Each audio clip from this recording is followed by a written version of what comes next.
Welcome to another Baka gaming commentary video. In this video, I'll be talking about the new Intel revised roadmap and what I think of it, and what I think Intel future is as a foundry service, and as well as I'll be talking about now the officially AMD has reviewed their whole APU lineup. So let's first talk about the Intel revised roadmap and what I think of it. So in short of it, Intel has finally given up on the old school ways of naming their foundry, which is and moving on to a new naming scheme which TSMC Glofo is moving as each year.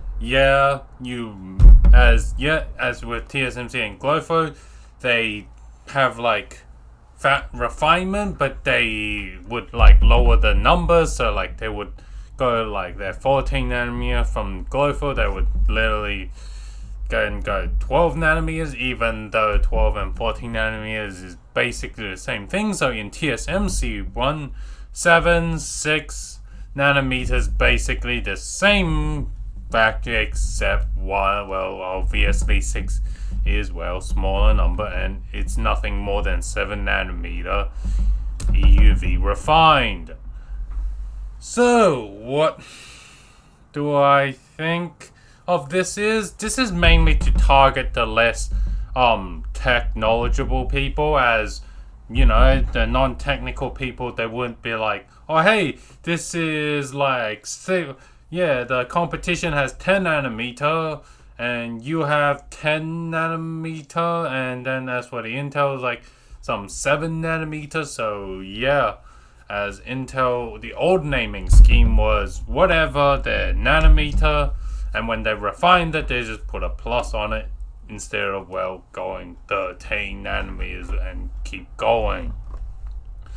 But anyway, what do I think of it is Intel, seems that the new CEO Pat Gelsinger has finally some of the stuff that he's fixed in the back end of Intel slowly are going to be seen rolled out, and hopefully we get a competitive foundry market as well.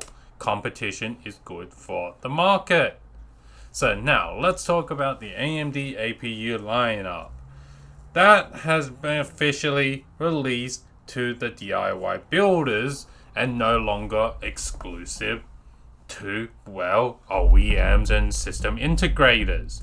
So for the APU lineup, Ryzen 7, Ryzen 5, Ryzen 3 will have an APU. But what does it sacrifice? It sacrifices the non-X part to DIY builders. And it seems that the non-X part are exclusive to OEMs and system integrators. So what I think of it is, in the current market where graphics card is hard to get your hold on at MSRP, it's a pretty good choice by AMD. However, if this was a normal market where most consumers can go buy a graphics card at not absorbent price, this would be what I would say, AMD's, this is not really a good thing about AMD, but it's because why not just buy the non-X part and buy a graphics card close to the MSRP, So what I think of this is AMD is basically just reacting to the current market, and they're just doing it whatever the current market they think they can get away with.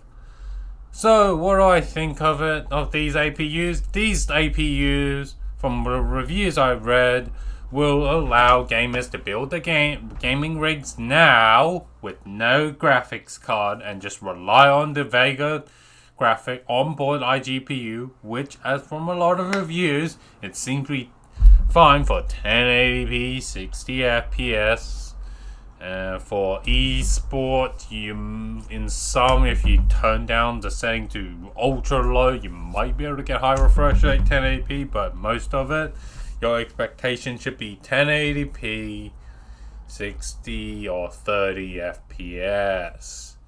And then until then, we gamers need to hold out for the floodgate of mining firms and miners just selling off their graphics card and pushing the graphics card market prices down, and then we can go out and buy our graphics card. So I hope you enjoyed this video, and I'll see you in the next video of Baka Gaming Commentary.